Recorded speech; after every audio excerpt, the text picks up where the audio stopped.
اعوذ باللہ من الشیطان الرجیم، بسم اللہ الرحمن الرحیم۔ سورہ شعراء جو ہے مکے میں نازل ہوئی اور شعراء سے آخری تک مدنی ہے۔ سورہ شعراء مکی ہے مگر سورہ شعراء سے آخری تک مدنی ہے اور 227 آیتیں ہیں۔ بسم اللہ الرحمن الرحیم۔ ط س م، یہ حروف مقطعات میں سے ہے۔ تلک آیات الکتاب المبین، اور یہ نشانیاں ہیں اور یہ کتاب ہے روشن۔ لعلک باخع نفسک الا یکون مؤمنین، لعلک شاید کہ آپ اپنے آپ کو ہلاک کر دے، گھوٹ دے اپنے جی کو کہ وہ مومن ہو جائے۔ یوں شاید کہ آپ اتنے پریشان ہیں، آپ صلی اللہ علیہ وسلم کے لیے فرمایا اللہ پاک نے کہ آپ صلی اللہ علیہ وسلم اتنے پریشان ہوتے تھے اور اتنے غم زدہ ہو جاتے تھے کہ جو لوگ ایمان نہیں لاتے تھے، اور قریش کی ہٹ دھرمیاں دیکھ کے آپ صلی اللہ علیہ وسلم اتنے غم زدہ ہو جاتے تھے، اس کے لیے کہا گیا اللہ کا باخع نفس کا، کیا آپ اپنے آپ کو ہلاک کر دیں گے، اپنا جی گھوٹ دیں گے کہ وہ ایمان لے آئے؟ آپ کے ایسا کرنے سے بھی وہ ایمان نہیں لائیں گے۔ اور اس میں کیا خلاصہ ہے کہ ہم کو دکھ رہا ہے کہ سامنے والا ہٹ دھرم ہے یا کافر ہے تو بھی تبلیغ کرنا ہے، اور تبلیغ میں میانہ روی اختیار کرنا ہے۔ اتنا اپنے آپ کو، جو بھی ہدایت دینے والی ذات اللہ کی ہے، کہ بول کے ہمارا کام ہے بول دینا، ہدایت دینے والی ذات اللہ کی ہے، اور اس میں میانہ روی اختیار کرنا ہے تبلیغ میں۔ ان نشاء ننزل علیہم من السماء آیات، اگر کہ ہم نازل کر دیں ان پر آسمان سے نشانیاں، فظلت اعناقهم لها خاشعین، تو ہو جائیں گے ان کی گردنیں پست، ان کی گردنیں جھک جائیں گی اگر ہم چاہے۔ ان نشاء ننزل، کہ اگر ہم چاہے تو نازل کر دے ان پر آسمان سے آیتیں اور ان کی گردنوں کو جھکا دے اور ان کی گردنیں پست ہو جائے۔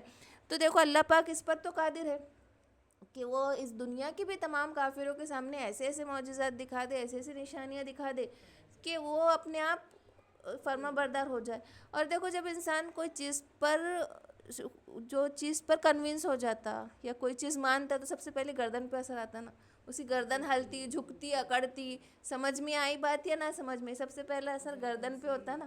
اس لیے یہاں پہ گردن کا ذکر ہے کہ ہم تو ان کی گردنیں پست ہو جاتی، تو مراد کیا ہے کہ وہ کنونس ہو جاتی۔ لیکن ڈائریکٹ نشانیاں دکھا کر کنونس کرنا اللہ کا مقصد نہیں ہے۔ اللہ کا مقصد یہ ہے کہ میں دنیا میں ایسے ایسے معجزات دکھا دوں اور ہر کوئی میرے سامنے پست ہو جائے، ہر کوئی فرما بردار بن جائے، بلکہ کہ خلقت کا مقصد یہ تھا خلافت، اور اس کے بعد غور و فکر کرنا، اللہ کی کائنات میں غور و فکر کروانا مقصد ہے اللہ کا، کہ میری کائنات کو دیکھے، سمجھے، غور و فکر کرے اور مجھ تک پہنچے میرا بندہ۔ یہ نہیں ہے کہ میں معجزہ دکھا دوں اور اپنی گردنیں جھکا دے۔ اگر اللہ چاہتا تو اس چیز پہ بھی قادر ہے کہ بے شمار نشانیاں دکھا سکتا، وہ فرشتوں کو بھجوا سکتا، ایسی ایسی چیزیں کر سکتا، لیکن کہ اللہ کی کائنات خلقت پہ غور و فکر کر دے، اللہ کو پہچانے، اپنے رب کائنات کو سمجھے، اس کے مصلحت جانے اور اس کے ربانیت کو سمجھے، اور اس تک پہنچے بندہ، تلاش کر کے پہنچے۔ وما یاتیہم من ذکر من رحمان، اور نہیں آتی ان کے پاس، بسم اللہ الرحمن الرحیم، وما یاتیہم من ذکر من رحمان، اور نہیں آتی ان کے پاس نصیحت رحمان کی، محدثن، کوئی نئی بات، الا کانوا عنہ معرضین، کہ وہ اعراض برتتے ہیں۔ ان کے پاس اگر کوئی بات آ جاتی ہے رحمان کی، اور رحمان کی طرف سے کوئی نصیحت بھی آتی ہے، مگر کہ وہ اس سے اعراض برتتے۔ فقط کذبوا فسیاتیہم انباء، تو انہوں نے جھٹلایا، وہ جھٹلاتے رہے، فسیاتیہم، تو جلد آ جائیں گے ان کے پاس، انباء خبریں، ما کانوا بھی یستہزئون، اس بارے میں جس میں وہ مذاق اڑاتے تھے۔ تو بے شک انہوں نے جھٹلایا اور ان کے پاس وہ ساری خبریں آ جائیں گی، وہ باتیں آ جائیں گی جس کو کہ وہ مذاق کرتے رہے، جھٹلاتے رہے، ٹھٹا اڑاتے رہے۔ اولم یروا الی الارض، کیا تم نے نہیں دیکھا زمین کی طرف، کم انبتنا فیہا من کل زوج کریم، کہ ہم نے کتنے اس میں اگائے زوج، جوڑے، عمدہ۔ کیا تم نے زمین کی طرف نہیں دیکھا کہ ہم نے اس میں کتنے قسم کے، الگ الگ قسموں کے اناج، پھل پھول، پودے پیدا کیے، مختلف قسم کے زوج یعنی جوڑے، کریم، عمدہ جوڑے، نر مادہ بھی ہے، نباتات حیوانات میں بھی، سب میں الگ الگ قسم کے جوڑے بنائے۔ ان فی ذلک لآیات، اور اس میں نشانیاں ہیں، وما کان اکثرهم مؤمنین، اور ان میں سے اکثر ایمان نہیں لاتے، جبکہ اس میں اتنی نشانیاں اللہ کی قدرت میں۔ وان ربک لہو العزیز الرحیم، اور بے شک آپ کا رب وہی عزیز ہے اور رحم کرنے والا ہے۔ وَإِذَا نَادَى رَبُّكَ مُوسَىٰ، اور جب ندا دی تمہارے رب نے موسیٰ کو، أَنِ ائْتِ الْقَوْمَ الظَّالِمِينَ، کہ تو جا آتی تجا قوم ظالمین، ظالم قوم کی طرف یعنی فرعون اور اس کی طرف تبلیغ کے لیے جا، ان کو ہدایت دینے کے لیے جا۔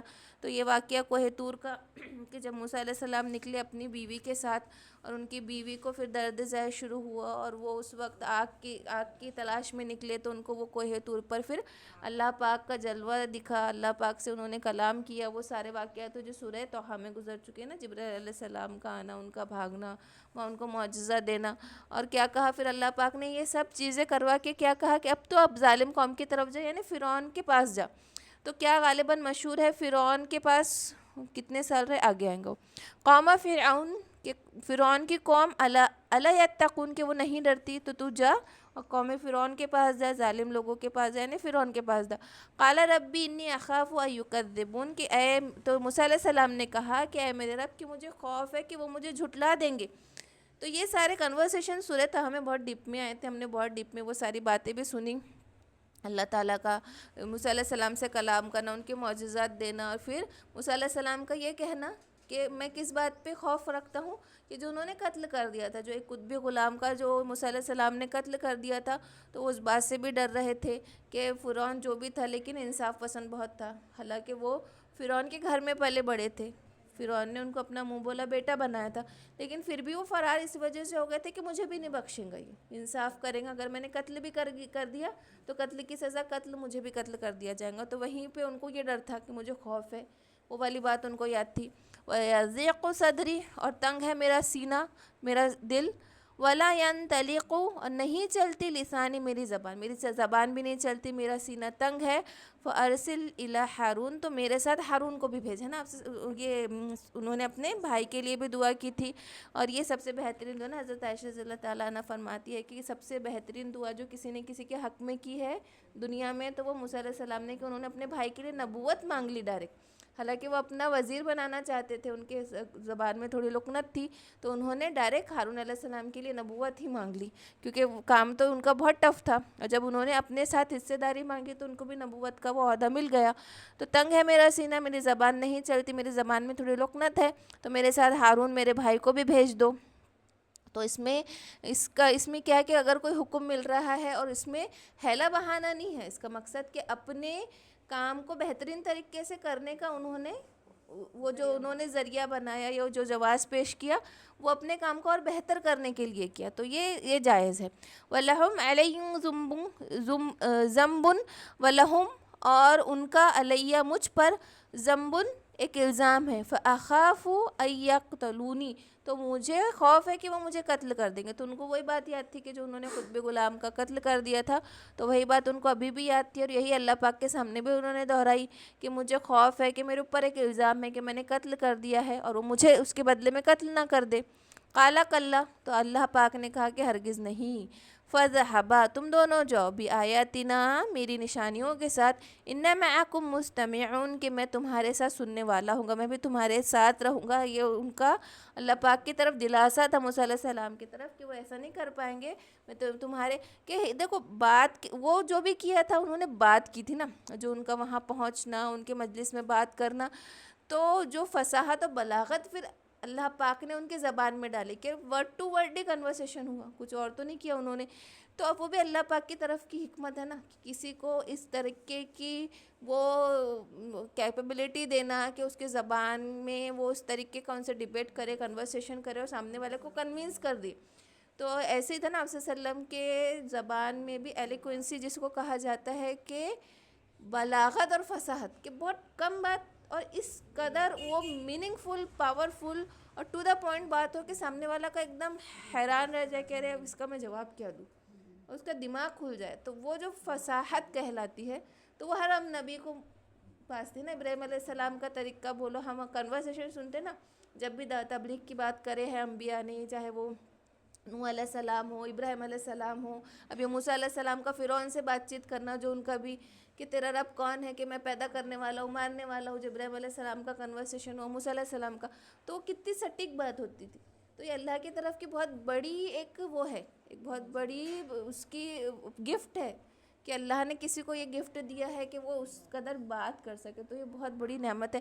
تو یہاں پہ بھی وہی کہ میں تمہارے ساتھ سننے والا ہوں، تم دونوں جو میری آیت کے ساتھ، میں بھی تمہارے ساتھ ہوں، تمہاری بات سننے والا ہوں۔ فاتیا، پھر بس تم دونوں جاؤ، فاتیا تم دونوں جاؤ فرعون کی طرف، فقولا تو ان دونوں نے کہا، فقولا پھر تم کہو، لا فقولا ان رسول رب العالمین کہ میں رب العالمین کا رسول ہوں. بس تم دونوں جاؤ فرعون کی طرف اور اس سے کہو کہ تو تمام جہانوں کے مالک کا بھیجا ہوا ہوں میں، نبی ہوں میں، رسول ہوں میں. ان ارسل معنا بنی اسرائیل، اور بنی اسرائیل کو میرے ساتھ بھیج دے. تو کیا ہوا تھا نا کہ جب بنی اسرائیل جو تھے وہ تو اپنے کو پتہ ہے کہ یہ یوسف علیہ السلام کے 12 بھائی جب مصر آ گئے تو ان کے ہی قوم کے لوگ تھے، تو یہ غالباً ان کی تعداد 6,30,000 تک پہنچ گئی تھی. اب ان کی نسلیں پشت پشت جو 12 بھائیوں کی چلی آ رہی، اور پھر جب یہ لوگوں نے ان کو ہٹایا جو ایکچوئل فرعونی تھے یعنی ایکچوئل مصری تھے، انہوں نے پھر بنی اسرائیل یعنی وہ کہا کہ شام، ملک شام کی طرف کے پورے آئے ہوئے سٹیزنز تھے، تو ان کو تختہ پلٹ ہوا، پھر ان کو ہٹا کے ان کو اتنی بدترین زندگی دے کے رکھی تھی غلاموں کی طرف. یعنی ہم امیجن کریں نا کہ وہ اس قابل بھی نہیں تھے کہ ان کے معصوم بچوں کو لے کے قتل کر دے رہا کوئی تو آواز اٹھا سکے. اگر ہم اس سچویشن کو امیجن کریں کہ آج کس قدر ظلم ہو رہا ہوگا اتنے بڑی قوم پہ، پوری بنی اسرائیل پہ کتنا بڑا ظلم ہو رہا ہوگا. ہم تو ابھی دیکھتے ہیں کہ چلو بم سے اڑا دے رہے، قتل ہو رہا، یہ ہو رہا، لیکن معصوم بچوں کو پیدا ادھر ہو رہا کھڑے ہیں اور ان کو اٹھایا جا رہا اور ان کو قتل کیا جا رہا ہے کہ ندیاں بہہ جا رہی ہے. اگر کبھی موقع آیا کہ ایک ساتھ 10-12 بچے پیدا ہو گئے کسی کی، تو ایک ساتھ لے کے سب کو، چھوٹے چھوٹے بچوں کو قتل کر رہے، تو کس قدر ان پہ ظلم ہو رہا ہوگا. اور وہ چاہتے تھے کہ ہم اس ملک کو چھوڑ کے چلے جائیں، لیکن فرعون جانے ہی نہیں دیتا تھا ان کو، کبھی بھی فرعون ان کو جانے نہیں دیتا تھا. اور وہ چاہتے تھے، وہ کوشش کرتے تھے ہجرت کی کہ جو ہمارا آبائی وطن ہے ہم وہاں چلے جائیں. وہ کئی انبیاء سے بھی پھر بعد میں جنگ کا اس کا جو بعد میں وہ ہوا تھا، لیکن وہ جانے ہی نہیں دیتا تھا ان کو، کیونکہ ان کو غلام بنانا تھا، ان کو اس کو غلامی منظور تھی. اور وہی لگتا تھا نا باہر جائیں گے، پاور میں آ جائیں گے، دوبارہ ہمارا وہ سب چھین لیں گے. تو سب سے پہلے ان کی ڈیمانڈ کیا تھی، میرے ساتھ بنی اسرائیل کو بھیج دے. ان کے اوپر تو ظلم کرا، ایک تو بھی ایمان لے آ اور ساتھ میں بنی اسرائیل کو، پوری کی پوری قوم کو میرے ساتھ بھیج دے. ان کے اوپر ظلم جو ہو رہا ہے ہر بار ہم نے سنا جب بھی آئے تھے بھیج دے میرے ساتھ بنی اسرائیل کو، بھیج دے میرے ساتھ. تو سب سے پہلے یہ ڈیمانڈ تھی کہ وہ اس ظلم سے تو بچے، ان کی اپنی تو کوئی زندگی ہو. تو پھر کیا کہا، پھر انہوں نے جب یہ کہا کہ میں تو بھیجا ہوا ہوں، میرے ساتھ بنی اسرائیل کو بھیج دے، تو کالا، تو اب یہاں فرعون کی بات شروع ہوگی. کالا فرعون نے کہا الم نربک فینا، کہ میں نے تیری پرورش نہیں کی. اب یہاں پہ رب کا کیا معنی ہے کہ نربک، کہ ہم تیرے رب نہیں تھے. تو رب کے معنی کیا ہوتے، پالنے والے کے ہوتے نا، رب کے معنی کیا ہوتے، پالنے والے کے. تو اب اس کا کہنے کا مطلب کیا تھا کہ جو اس نے بچپن میں پرورش کی تھی، کہ وہ ان کے محل میں پڑھ کے بڑے ہوئے تھے پھر موسیٰ علیہ السلام. فینا ہمارے درمیان، ولیدن کہ تو بچہ تھا بچپن میں، ولبستا اور تو ٹھہرا رہا، فینا ہمارے درمیان، من عمرکا سنینی کہ ایک طویل عمر تک تو ہمارے بیچ میں رہا. تو وہ اپنے احسان جتانے لگا جب موسیٰ علیہ السلام، اب مطلب اب سین ایک دم چینج ہو گیا. اب اللہ پاک سے بات ہو رہی تھی، اب وہ جو بھی پھر وہ اب ہارون علیہ السلام سے ملے، اپنے گھر میں گئے، وہ طویل پورا واقعہ ہو گیا. وہ ڈائریکٹ فرعون کے محل میں کھڑے ہیں اور وہ بول رہے کہ جب انہوں نے کہا کہ میں رسول ہوں، اپنی سب بات بتا دیے اور ریکویسٹ وہی بتا رہے کہ اب میرے ساتھ بنی اسرائیل کو بھیج دیں پہ ظلم کرنا بند کر. تو اب وہ اپنے احسان یاد دلا رہے کہ کیا ہم تمہارے رب نہیں تھے، تم کو ہم نے بچپن میں پالا، ایک بڑی عمر تک تم ہمارے ساتھ رہے. تو کہا جاتا ہے کہ بنی اسرائیل ان کے درمیان 400 سال تک، یعنی یوسف علیہ السلام کے اور موسیٰ علیہ السلام کے بیچ میں 400 سال گزرے. تو ان 400 سال میں اتنی الٹ پھیر ہو گئی کہ جو مصر کے بادشاہ تھے وہ غلام بن گئے. تو 400 سال کا وقت گزرا، ان کی تعداد 6,26,000 ہو گئی. اب موسیٰ علیہ السلام جو تھے، کئی روایت میں آتا ہے کہ وہ بچپن سے لے کر 30 سال تک فرعون کے گھر پہ رہے، فرعون کے محل میں 30 سال تک رہے. پھر وہ قتل ہوا تو فرار ہوئے وہ، اور مدین شہر شعیب علیہ السلام کے پاس گئے تو 10 سال، ایسے 40 سال. اور پھر اب ان کو کوہ طور پہ نبوت ملی 40ویں سال میں. اب وہ 40ویں سال میں فرعون کے پاس پہنچے. اب وہاں سے انہوں نے اس کے پاس 30 سال تبلیغ کی. امیجن 40 سال کے بعد 30 سال فرعون کے پاس انہوں نے ٹھہرے رہے بنی اسرائیل میں، اور اس کو وہ سمجھاتے مناتے، پھر وہ معجزات ہوتے، کبھی ٹڈی آ رہی، کبھی پھر وہ خون نکل رہا، کبھی 30 سال تک یہ معاملہ چلا. 30 سال تک وہ فرعون کے محل میں رہے. پھر فرار ہو کے جب وہ مدین پہنچے تو 10 سال تک شعیب علیہ السلام کے ساتھ. اب 40 سال کی عمر میں نبوت مل گئی, اب واپس آ رہے ہیں مصر میں, تو 30 سال تک اس کو دعوت دیتے رہے. پھر وہ جب نہیں مانا اور پھر وہ غرق ہوا, تو اس کے بعد ان کی زندگی 50 سال کی, یعنی فرعون کے غرق ہونے کے بعد ان کی زندگی 50 سال کی, تو ایسی ان کی عمر ہوئی 120 سال ایسے کر کے. یعنی 30 سال تک تو انہوں نے فرعون کو تبلیغ کی, فرعون کو دعوت دیتے رہے. پھر وہ 30 سال کے بعد نہیں مانا تو اس کو غرق ہوا وہ, اس کے بعد اس پر عذاب آیا اور پوری قوم جو غرق ہوئی. اور پھر وہ کوہ طور کا رہنا, تو ہم نے کو وادی طیہ میں ہم کو پتہ نا 40 سال تک تو سرگردہ رہے وادی طیہ میں. تو اس کے بعد ان کی عمر, موسیٰ علیہ السلام کی عمر غرق کے فرعون کے بعد 50 سال ہوئی. تو ایسا ٹوٹل عمر ہوئی 120 سال. اور کئی روایت میں ہے کہ 12 سال فرعون کے پاس 12 سال رہے. قتل ہوا, مدین گئے 10 سال, پھر 10 سال کے بعد پھر وہاں پہ شادی ہوئی, اور پھر شادی کے بعد پھر 10 سال رہے, اور پھر 40 سال کی عمر میں پہنچ کر ارادہ کیا, اجازت دی کہ اپنی بیوی کو لے کر میں جاتا ہوں, میرے والدہ سے بھائی سے ملتا ہوں. تو پھر نبوت ملی. تو کئی روایت میں آتا ہے کہ 30 سال فرعون کے پاس رہے, کئی روایت میں آتا ہے کہ 12 سال کے اس میں رہے. اور جو 10 سال کا جو ڈفرنس ہو رہا ہے 10-20 سال کا, وہ اس کو ادھر شعیب علیہ السلام کے ساتھ ایڈجسٹ کر دیتے. ہاں دو نے ایک سے کیا, ہاں 2 تھے نا, 2 میں سے ایک سے کرے تھے نا. اور انہوں نے یہ کہا تھا کہ میری بکریاں چرانا, تو 10 سال بکریاں چلائے. پھر 10 سال بکریاں چلانے کے بعد نکاح کیا ایک بیٹی سے.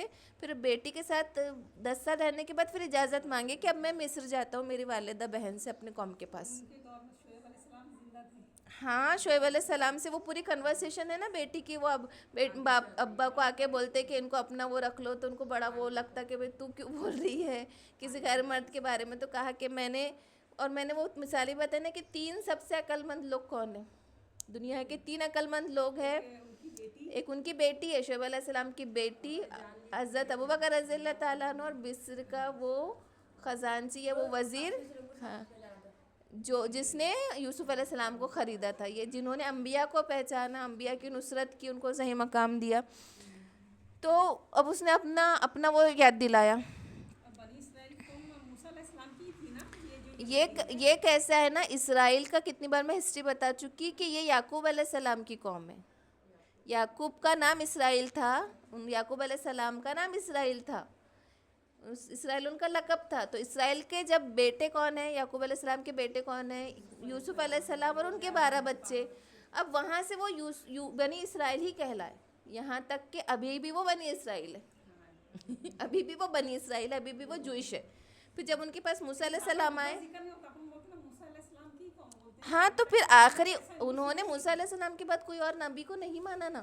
موسیٰ علیہ السلام کو اور تورات کو لے کر بیٹھے رہے وہ, اور اس کے بعد انہوں نے یحییٰ علیہ السلام, عیسیٰ علیہ السلام, زکریا علیہ السلام کو نہیں مانا. انہوں نے سب کا انکار کیا, قتل کیا, بہت زیادہ انہوں نے ظلم و زیادتی کی. تو یہیں پر آ کے رکے نا. تو موسیٰ علیہ السلام کی قوم آخری نبی ان کے لیے موسیٰ علیہ السلام اور تورات پہ ان کا ایمان ہے. اور وہ بنی اسرائیل یعنی یعقوب علیہ السلام کے جو 12 بیٹے, یوسف علیہ السلام اور بھائی ملا کے ان کی پھر بعد میں نسلیں چلی, تو وہ بنی اسرائیل, بنی بیٹا اسرائیل, یعقوب علیہ السلام کے بیٹے, ایسا وہ بنی اسرائیل ہے. تو وہ اس طریقے سے کہنے گا فعلتک التی فعلت, پھر تو نے کیا وہ کیا جو کہ تو نے کیا, یعنی کہ قتل.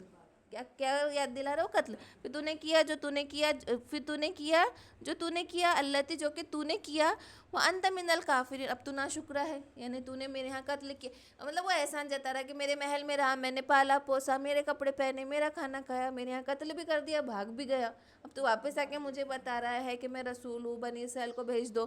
تو اس طریقے سے وہ احسان جتانے لگا.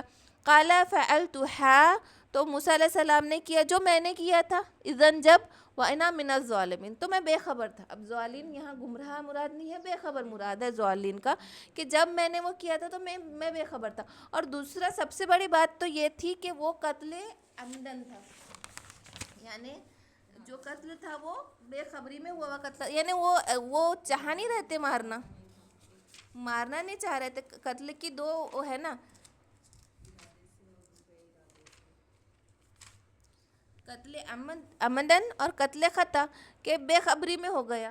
تو جو جیسے ہمارے شریعت میں بھی جو ہے کہ بے خبری میں ہوا ہے قتل کا قصاص, اور باقی سب اس کی ڈیٹیل الگ ہے کہ اس نے بے خبری میں جو قتل کیا, اور جان بوجھ کے کہ وہ اس کا ارادہ نہیں رکھ رہا تھا نا, وہ یہ نہیں چاہ رہے تھے کہ میں خود بھی غلام کو لوں گا. انہوں نے کوئی دھاردار ہتھیار یوز کیا یا کوئی ایسی چیز نہیں کہی کہ میں اس کو قتل کر دوں گا, بلکہ وہ ایک تھپڑ سے مر گیا تھا.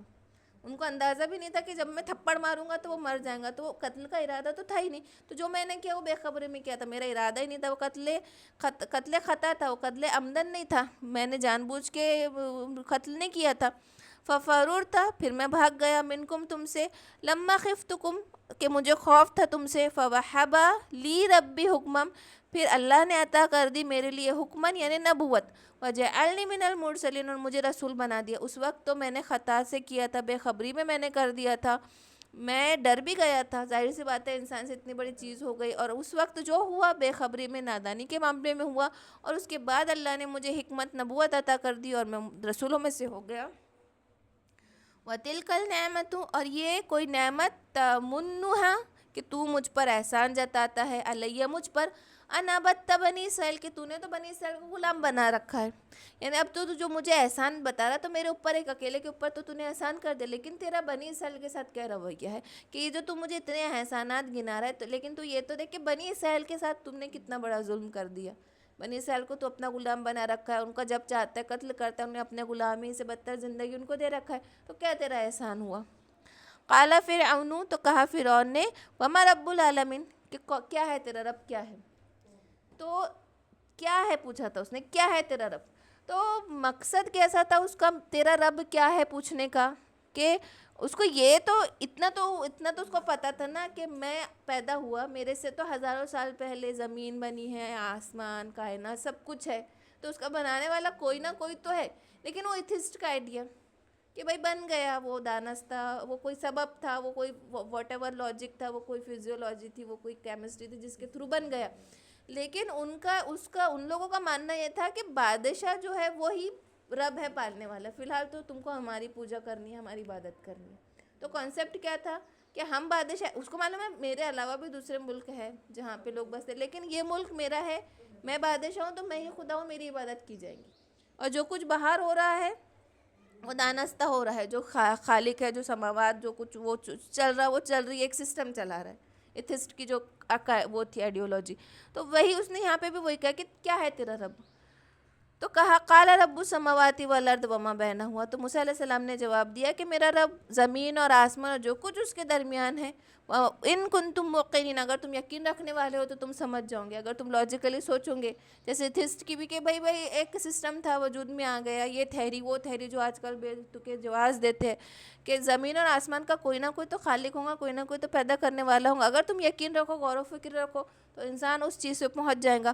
قال لمن حوله الا تستمعون, تو اس نے کہا اپنے ارد گرد کے یعنی وزیر اور واٹ ایور سے جو بھی اس کے ساتھ میں بیٹھے ہوں گے, اس کے چیلے چپاڑے جو بھی اس کے مجلس میں بیٹھے ہوں گے, تم نہیں سن رہے یہ کیا کہہ رہا ہے.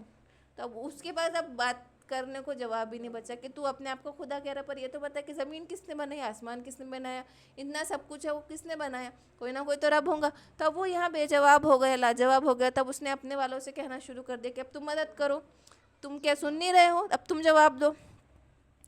قال ربکم ورب آباؤکم الاولین, تو اب موسیٰ علیہ السلام نے کہا کہ تیرا بھی رب, تیرے باپ دادا کے رب کا بھی رب, اور تجھ سے پہلوں کا بھی رب. سوچنے والی بات ہے کہ تجھے بھی کسی نے پیدا کیا, تیرے باپ کو بھی کسی نے پیدا کیا, اس سے پہلے جو ہے اس کو بھی پیدا کرنے والا کوئی اور ہوگا, وہ رب جس نے سب کو پیدا کیا.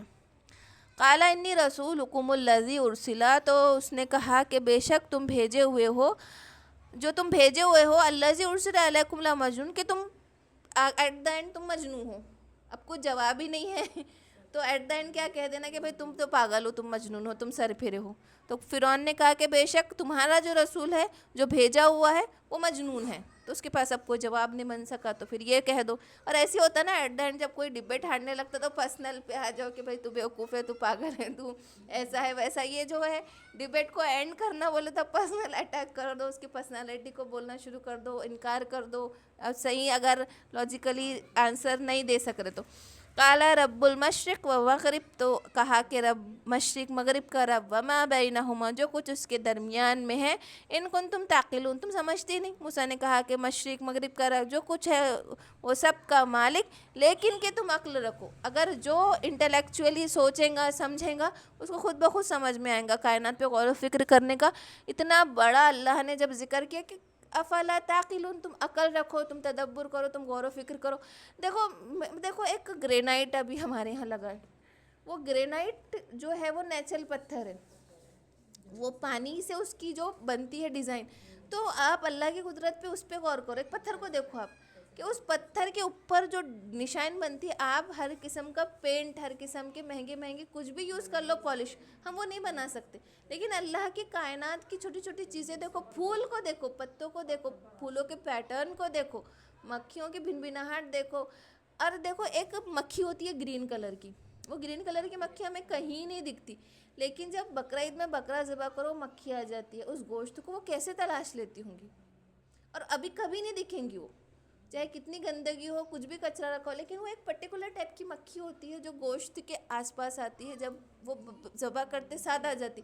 یہ دیکھو کتنی بڑی قدرت ہے. کیسا اس کو پتہ چلا، کس نے بتایا اس کو، وہ سب سسٹم کا مینیج کرنے والا کون ہے. اگر ہم کتنے اچھی اچھی مثالیں اگر ہم اپنے آس پاس سے غور کریں، ہے نا، تو صرف عقل رکھنے والوں کو ہی اللہ ملے گا. بات سمجھنے والی ہے کہ جو غور و فکر کریں گا.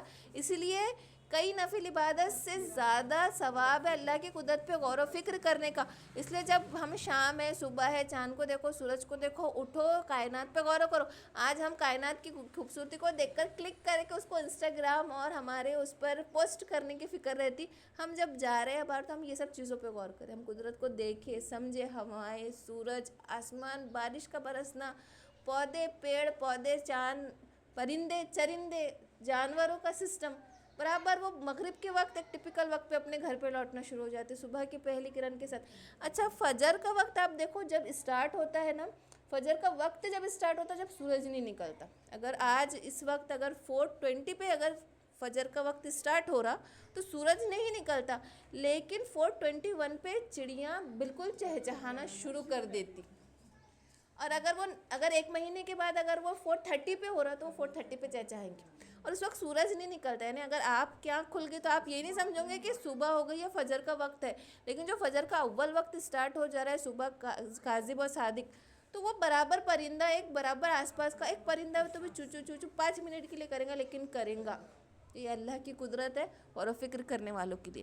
قَالَ لَئِنِ اتَّخَذْتَ إِلَٰهًا، تو اس نے بولا کہ اگر تو نے بنا ہے کوئی دوسرا تم بنا لے کوئی دوسرا معبود غیری میرے سوا، لَأَجْعَلَنَّ، میں اتنا ہی رکھوں کیا؟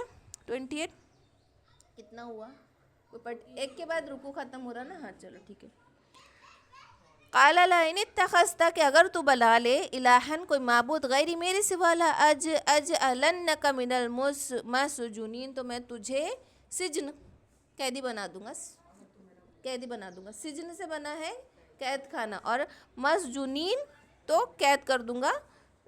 دونوں کے لیے کہا کہ اگر تو میرے علاوہ کسی اور کو معبود بناتا ہے تو میں تجھے قید کر دوں گا. اب کیا تھا، پہلے ڈیبیٹ کرنے کی کوشش کرا، ہار گیا. پھر پرسنل تو پاگل ہے، مجنون ہے، وہ بھی نہیں. اب اس سے بھی زیادہ پھر اور اسٹرانگ وہ آ گیا، تب کیا اس کے اوپر زور و زبر استعمال کرو، اس کو قید کر دو. اور اس کا قید خانہ اتنا خطرناک تھا فرعون کا کہ اس کے پاس ایسی جگہ تھی کہ وہ ایسے اندھیری کوٹری میں ڈالتا تھا کہ انسان نہ کسی کو دیکھ سکے نہ کوئی اور اس کو دیکھ سکے. تو اس طریقے کے قید خانے اس کے پاس تھے. قَالَ أَوَلَوْ جِئْتُكَ بِشَيْءٍ مُبِينٍ، تو موسیٰ علیہ السلام نے کہا کہ تو خواہ میں لے آؤں تیرے پاس کوئی روشنی، کوئی روشن چیز میں لے آؤں. تو انہوں نے کہا کہ اب تو بلیو ہی نہیں کر رہا، تو میرے پاس جو معجزے میں اب وہ دکھانا شروع کرتا ہوں. تو موسیٰ علیہ السلام نے کہا کہ اگر تو چاہے تو میں تیرے پاس کوئی معجزہ لے آؤں، کوئی مبین، کوئی روشن چیز لے آؤں. کتنے آیت ہے بس نا، نہیں کہاں تک ہے. قَالَ فَأْتِ، تو وہ بولا اچھا لے آ. فَأْتِ بِهِ، اسے لے آ. إِن كُنتَ مِنَ الصَّادِقِينَ، اگر تو سچا ہے تو لے آ چل. تو پھر انہوں نے کہا کہ قَالَ فَأْتِ بِهِ، تو اس نے کہا کہ چل لے آ. إِن كُنتَ مِنَ الصَّادِقِينَ، اگر تم سچے ہو تو. فَأَلْقَىٰ عَصَاهُ فَإِذَا هِيَ ثُعْبَانٌ مُّبِينٌ، تو پھر انہوں نے اپنا عصا ڈالا اور وہ بڑا اژدہا ہو گیا. ثعبان ہو گیا وہ، مبین کھلا ہوا بڑا ظاہر ہونے والا اژدہا ہو گیا. اب کئی آیات میں، کئی سورے میں ثعبان آتا ہے، کئی اس میں حیتا آتا ہے، اور کئی اس میں جان آتا ہے، اور تینوں کے معنی سانپ کے آتے ہیں. اب ثعبان ایسا اژدہا ہے، ثعبان اژدہا ہے. جان جو ہے وہ چھوٹا سانپ ہے، دیکھو ایک بڑا اژدھا ہوتا ہے، ہمیں پتہ ہے نا، ہم اس کو دیکھ کے سمجھ، جیسے ہم پکچر دیکھتے ہیں یا ٹی وی میں دیکھتے ہیں کہ وہ ایک بڑا اژدھا ایک الگ ہوتا ہے، لیکن سانپ چھوٹے ہوتے ہیں، تر تر کر کے فرار ایک دم فوراً فراٹے سے بھاگنے والے. اور حیتا یعنی واٹ ایور سانپ، اس میں کوئی ڈفرینشیشن نہیں ہے کہ وہ اژدھا یا سانپ ہے. لیکن ایک اژدھا میں اور چھوٹے سانپ میں ایک پرٹیکولرائزیشن ہے بھائی، اس میں فرق ہے. تو کئی بار اس جو اژدھا تھا موسیٰ علیہ السلام کا عصا جب اژدھا بن رہا تھا تو کئی بار ثعبان بھی آیا ہے ورڈ اور کئی بار جان بھی آیا ہے. تو وہ کیوں آیا کہ وہ تھا اژدھا جیسا تھا لیکن اس کی جو تیزی تھی وہ چھوٹے سانپ کی طرح تھی. تو کئی بار اژدھا آیا اور کئی بار وہ چھوٹا والا سانپ بھی آیا، لیکن وہ تھا بہت بڑا کہ اس کے دانت بھی تھے، جبکہ سانپ کے وہ مطلب مخلوق ہم یہ نہیں تھی کہ وہ ہم کوئی ٹپیکل سانپ بتا دیں. اب دیکھو سانپ کے دانت بھی دکھ رہے، اس کی آنکھیں لال ہے، وہ کھانے کی کوشش کر رہا، وہ اژدھے بھی جیسا بھی ہے، اور وہ اس کی سراہٹ، اس کی سرات سانپ کی جیسی پھرتی بھی ہے اور اس کے دانت بھی ہے. تو وہ آف کورس یہاں کی تو مخلوق نہیں تھی، وہ کوئی الگ ہی اللہ نے اسپیشل مخلوق پیدا کی تھی جو کہ وہ ایسا اس وقت پہ ہو جاتا تھا. وَنَزَعَ يَدَهُ، اور جب انہوں نے نکالا اپنے ہاتھ کو، بغل میں سے نکالا انہوں نے اپنے ہاتھ کو، فَإِذَا هِيَ بَيْضَاءُ لِلنَّاظِرِينَ، تو وہ ہو گیا روشن دیکھنے والوں کے لیے، کہ وہ سفید ہو جاتا تھا چاند کی طرح ان کا ہاتھ. تو یہ دو معجزے انہوں نے اس وقت دکھائے فرعون کو. اگلی بار لیتے ہیں انشاءاللہ.